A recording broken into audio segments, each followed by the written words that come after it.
to episode 7 of the Board Game Workshop. I'm your host, Chris Anderson. This week we have an interview with Hannah Shaffer, co-owner of Make Big Things, and we talked to her about designing independent role-playing games. Before that, the news. Barker's Row by Stephen Aramini is still on Kickstarter. Stephen will be on an upcoming episode to talk about Barker's Row and other games.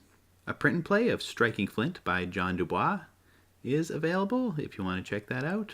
John will be on an upcoming episode to talk about Striking Flint and some of his other games. For a contest, the ThunderGryph Survival Contest is still going on. Submissions are due May 31st, so you have a couple of weeks to get those in. The Game Crafter has 2 contests going on. The Big Box Challenge, submissions are due June 5th, and the Gamehole Dungeon Crawler Challenge, submissions are due August 15th. You can check out thegamecrafter.com/contests for those. You can check out the show notes at theboardgameworkshop.com for links to all of the things mentioned here. Now, on to the interview. I'm here with Hannah Shaffer, co-founder of Make Big Things. And Hannah, thank you for being on the show. Hi, thanks for having me, Chris. So why don't you tell the listeners a little bit about yourself, how you got into gaming, and how you started designing? Sure, yeah. So I've been designing role-playing and sort of role-playing board games since 2014, I guess. So I'm still I consider myself still a newbie. And I did not grow up playing role-playing games. I grew up mostly playing computer games, and I thought that I was going to be a video game designer. And then a few years ago, ended up meeting some indie RPG designers sort of by happenstance, and was really taken with this weird pen and paper medium. And so I've been designing role-playing games ever since. Cool. Yeah, I don't play as much RPGs as I would like, but yeah. I'm really interested, especially in like the indie scene. There's so many unique storytelling designs and styles people are coming up with now. It's really quite amazing. Yeah, and with Kickstarter, there's new stuff coming out all the time. Yeah. So why don't you tell us a little bit about the games that you've worked on and what they're about? Sure, yeah. So I'm part of a 3-person game design cooperative called Make Big Things. We use like sort of a radical co-op model where, every game we make, profits get split 3 ways, and we divide work equally between the 3 of us. So the games that we have produced so far are Questlandia, which is a fantasy kingdom building and kingdom destroying game. 14 Days, which is a 2-player board game, role-playing game hybrid that's about managing life with chronic pain, specifically about migraines. And Noirlandia, which is the noir spiritual successor to Questlandia, where you solve a murder mystery on like an actual corkboard where you're stringing together clues. And then coming up is Damn the Man, which is the failing indie record store RPG, and Good Dog, Bad Zombie, which is a board game about dogs saving humans from the zombie apocalypse. Cool. So are these more traditional, like you have a game master, or how? Let's go with Questlandia. How does Questlandia work?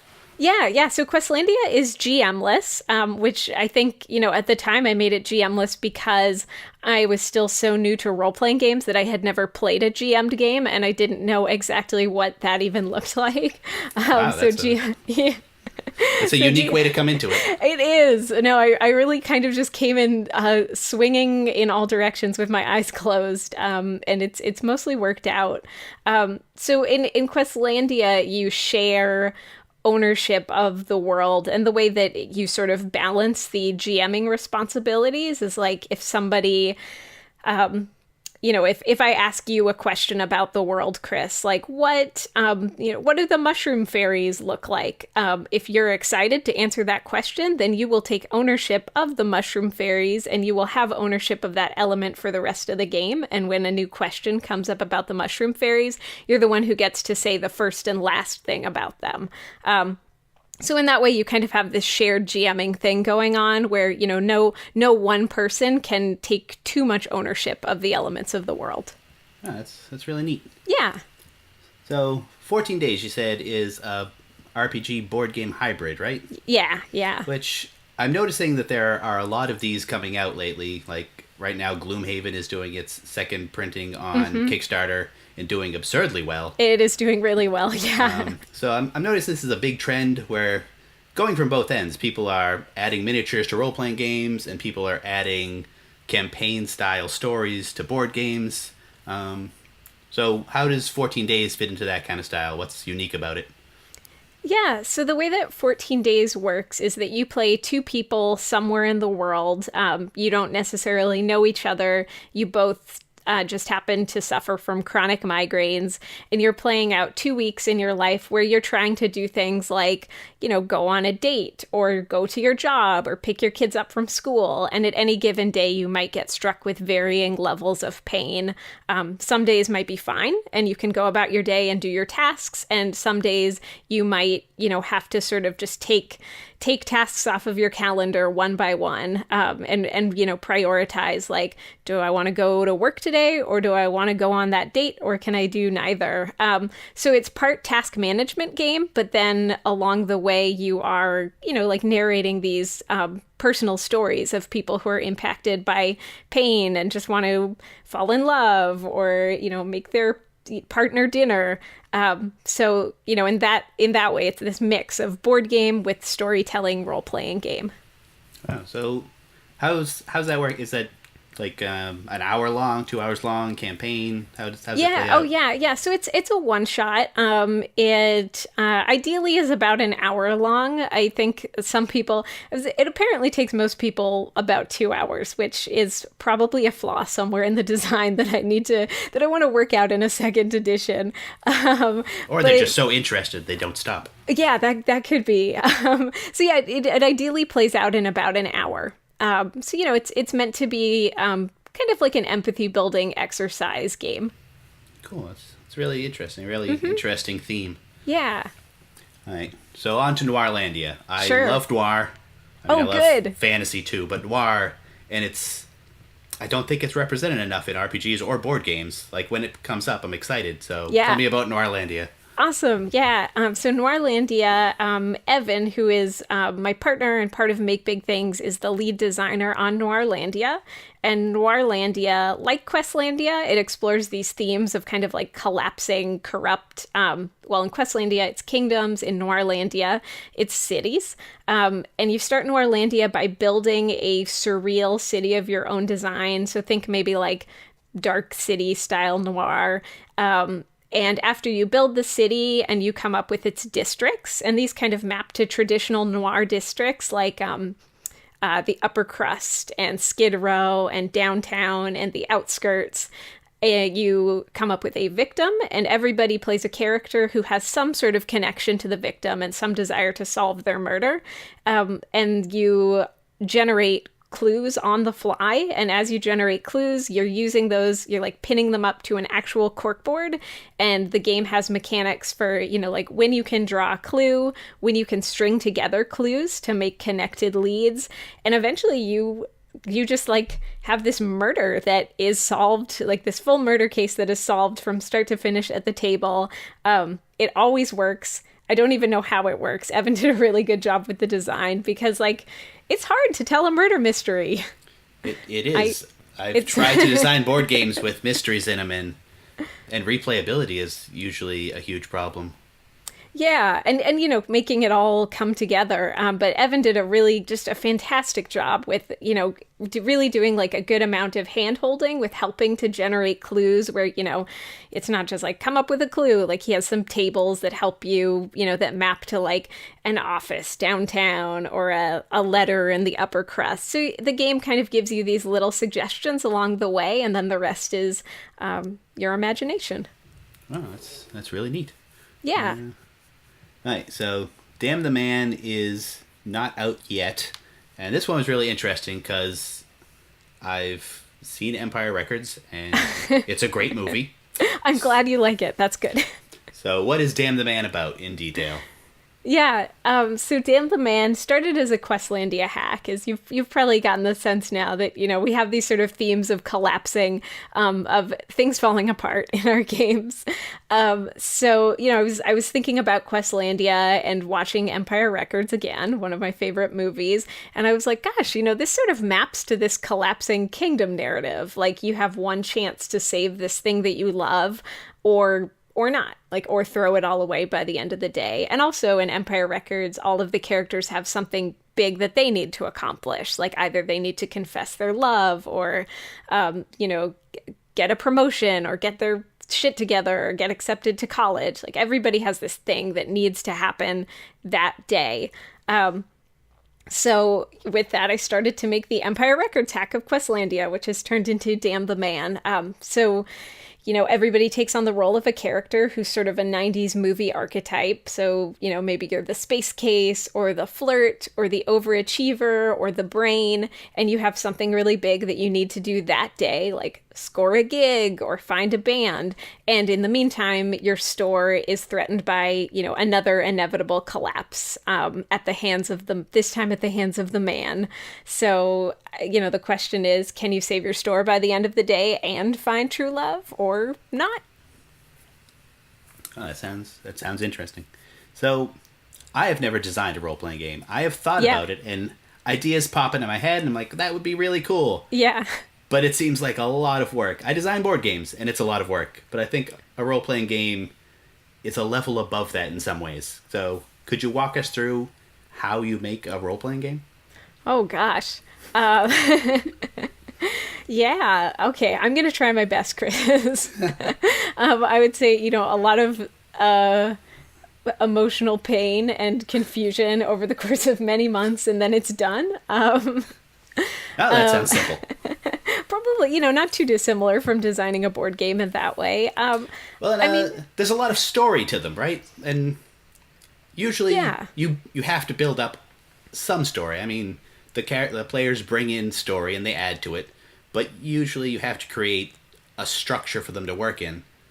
So is there a lot of story writing for these RPGs you do, or are they more freeform? Or it depends. I think with our games that we've made so far, we tend to foist a lot of the world building onto the players. It's like what we expect of them is more tone, like the tone of Neverending Story more than the tone of Lord of the Rings. So we give a lot of tone guidance, and then within that, I just try my best to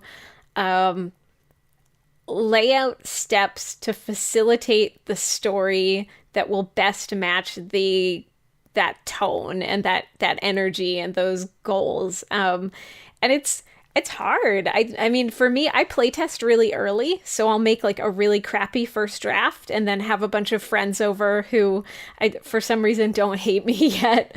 And, I'll invite my friends over and, I'll have these really loose rules, like here's when the scene ends and here's when it, here's when you roll the dice for conflict, or here's when you draw a card to learn more. And we playtest until it gets closer and closer to that like feeling that I'm going for. That's a really hard question. Well, you mentioned playtesting. So I playtest board games a lot. It makes sense. It's a simple structure. There's mechanics and like, does this work? No, there's a problem. With role-playing games, because by their nature, they're very open-ended, How do you know if it's right or not? Is it if it's the feel you're looking for? Is it the time?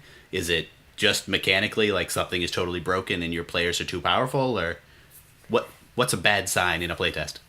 Yeah, that's a great question. I mean, I think with board games you have a lot more mechanical. It's like, okay, do the mechanics work? Does it feel awkward because it's confusing, or because because this player has to wait too long before their next turn?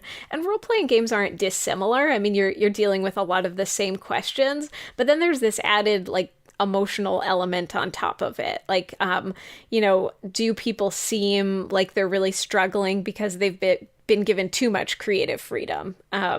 Like, you know, is the only rule you gave like, okay, come up with something creative, now go.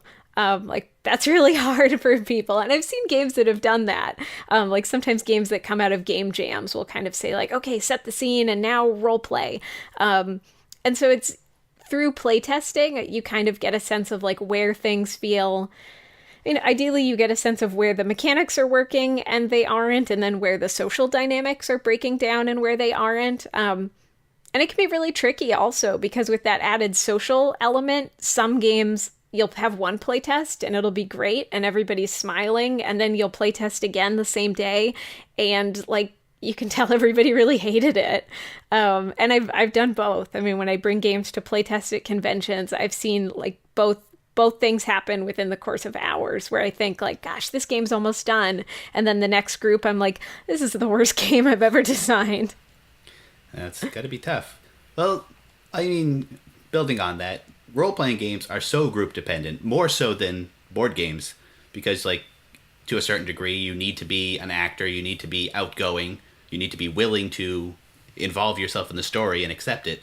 So how do you find the right group to test these in a way that you know this is good testing for the wider audience and not I'm making a role-playing game that is absolutely perfect for these 5 people? Yeah. Well, you know, to some extent, I accept that, you know, the audience for my games only gets so wide. I mean, when you have a board game, role-playing game about migraines, you have to accept that that you were making a game for, you know, maybe a wider audience than your friends, but that this is not going to be like the next Cards Against Humanity. And then, you know, beyond that, I have I do a mix. Sometimes I'll play test at conventions where I know that it's going to be a real grab bag of people, and some of those people aren't folks who are really going to be a great match for the game, and that's still helpful information. And then I've also developed a core group of friends who are like my kind of hard-hitting, honest friends. Who, you know, I mean, I love playing with my excited friends too, but I don't have any like brutal friends, but I like the folks who know how to really spot where the problems are and are willing to tell me that. Cool. Well, sounds like a good way to do it. Yeah. And it seems to be working out for you, so. So yeah, so far. I mean, it's, you know, I've sort of refined it a little bit over time. Well, we're almost out of time, so would you like to tell us a bit about the future? I know Sure. Damn the Man is coming out soon, Sure. and you have another one. Yeah, so Damn the Man, Save the Music should be coming out, should be kickstarting either end of May or early June. I don't have an exact date yet, but it is imminent. And then in the next future, the future after Damn the Man, you can look for Good Dog, Bad Zombie, which is Brian Van Slyke, who's another member of our co-op, is the lead designer on that game, and that is going to be much more traditional. Well, I don't know what you define as a traditional board game, but much less role-playing game, much more board game, card game. So excited for both of them. Cool. And if anyone wants to get in touch with you, you're on Twitter, you're on your website. Yeah. So you can find me on Twitter. My Twitter handle is Han Bandit. I'm also on Twitter at Make Big Things, which is our little game company, and makebigthings.com is our website where you can find our games and, you know, keep up with what we're up to from any given day. Cool. Well, thank you very much for coming on the show, and we'll definitely put your information in the news once you have your Kickstarter dates and Great. stuff, and hope to have you back someday. Great. Thanks so much, Chris. I appreciate it. That does it for this episode. If you'd like to get in touch with the show, you can find it on Twitter at thebgworkshop, on facebook.com/theboardgameworkshop, and email theboardgameworkshop@gmail.com. Show notes are on theboardgameworkshop.com. Thanks for listening.